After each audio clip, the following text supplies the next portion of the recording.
আজকে অদ্ভুত একটা ঘটনা ঘটে গেছে। একটা স্ট্যাটাস নিয়ে সারা বাংলাদেশ তোলপাড়। প্রশ্ন উঠেছে, আওয়ামী লীগের নেতাকর্মীরা ডক্টর ইউনূসের সরকারের এই কারাগারে কতটা সুযোগ সুবিধা পাচ্ছেন, নাকি জনগণকে ঘোল খাওয়ানো হচ্ছে সরকারেরই কোনো গোয়েন্দা সংস্থার মাধ্যমে। প্রথমে একটা স্ট্যাটাস পড়ছি, তারপর বলছি। দর্শক, বাংলাদেশের বিদ্যুৎ খাতের ম্যারাডোনা এবং সিঙ্গাপুরের one of the best billionaire সবাই জানেন ফারুক খান, সামিট গ্রুপের কর্ণধার। তিনি কারাগারে আটক আছেন। তো আজকে তার একটা পোস্ট আসছে সামনে, কোনটা, অনেক চেষ্টা করে অনলাইনে এসেছি, জেলের চার দেয়াল আমাদের নিজ সত্তার সামনে দাঁড়া করায়। অনেক কিছু বলতে চাই, কিন্তু এখন সবই বলতে পারছি না। এতটুকু বলবো, শেখ হাসিনাকে নেত্রী মেনেছিলাম, কিন্তু আজকে তার হঠকারিতার জন্যই আমাদের দলের এই পরিণতি। দলের নেতৃত্বে পরিবর্তন এবং সর্বস্তরে শুদ্ধি অভিযান ব্যতীত কোনো ধরনের রাজনীতিতে ফেরা উচিত হবে না।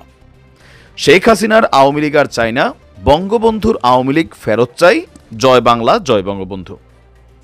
এই স্ট্যাটাসটা নিয়ে সোশ্যাল মিডিয়াতে তোলপাড় যে ফারুক খানের মতন একজন হাই প্রোফাইল ক্যারেক্টার, যিনি কারাগারে আছেন এই মুহূর্তে, কারাগারের ভেতর থেকে তিনি কিভাবে ফেসবুক ব্রাউজিং করে এই স্ট্যাটাসটা দিলেন। তাহলে কারাগারের অভ্যন্তর থেকে বসে সারা বাংলাদেশে নানান ধরনের ঘটনা ঘটানোর সক্ষমতা আমাদের এই আওয়ামী লীগের নেতাকর্মীদের আছে। এটা এক ধরনের বিশ্লেষণের অংশবিশেষ যে ইউনূস সরকারের এই কারাগার আসলে কিভাবে চলছে। যদি এমনই হয়, তাহলে বাংলাদেশকে তিনি কতটুকু নিরাপদ রাখতে পারবেন। পার্ট 2, আদৌ কি এই স্ট্যাটাসটা জনাব ফারুক খান দিয়েছেন, নাকি কোনো একটা প্রেস উইংয়ের অথবা গোয়েন্দা সংস্থার অথবা সাইবার যারা কন্ট্রোল করেন তাদের মাধ্যমে তার আইডিটাকে কন্ট্রোলে নেওয়া হয়েছে। কন্ট্রোলে নেওয়ার পরে সেখান থেকে আসলে তার আইডি থেকে পোস্ট করা হচ্ছে। যে আমরা যদি একটু দেখি, আমি বলছি, আমি স্ট্যাটাসটাকে আরেকবার রিড করছি, সত্যতাটা কি আসলে।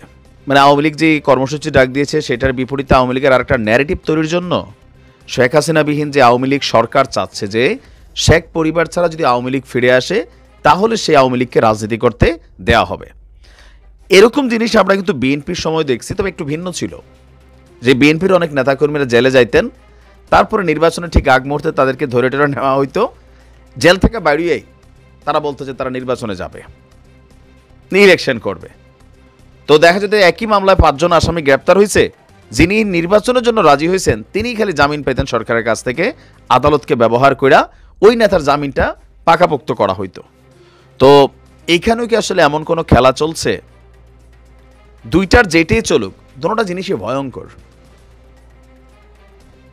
যে এত বড় একজন হাই প্রোফাইল ক্যারেক্টার, যিনি জেলার ডিভিশন সুবিধা পাচ্ছেন 100% কারাগারে, তিনি বসে সেখানে ফেসবুক থেকে স্ট্যাটাস দিচ্ছেন ফেসবুকে, আর এতটুকু বোকা গর্ধব ফারুক খান দুনিয়াটা ভাইজা খাইয়া বিশ্বের একটা সর্বশ্রেষ্ঠ দেশের মধ্যে সর্বশ্রেষ্ঠ ধনীর তালিকায় যিনি আছেন, বিজনেস মাইন্ড, মাস্টার মাইন্ড, একজন খেলোয়াড়, পলিটিশিয়ান, তিনি এই ধরনের ছাগলামি করবেন, জেল থেকে স্ট্যাটাস দিবেন।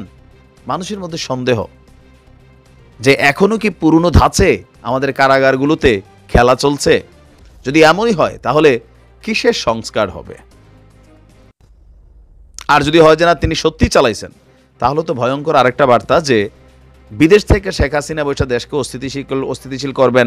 তো দেশের ভিতরে যে কারাগার আছে, এখানেই তো আমাদের যারা কারাগারের ভেতরে দায়িত্বশীল কেউ না কেউ বিক্রি গেছেন টাকার কাছে। আর এই সকল কিছুর দায়ভার তো ইউনূস সরকারকে নিতে হবে, কারণ সরকারে তিনি আছেন।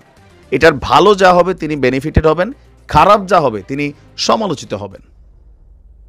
আপনার কি মনে হয়, সেটা ফারুক সাহেব দিছে, নাকি এটা সরকারের কোনো গোয়েন্দা সংস্থার মাধ্যমে তার ফেসবুক আইডি কন্ট্রোলে নিয়ে সেখান থেকে একটা স্ট্যাটাস দেওয়া হয়েছে? দুইটাই 50-50 চান্স আছে। নিশ্চয়ই যারা দেখার তারা দেখবেন। ভালো থাকবেন।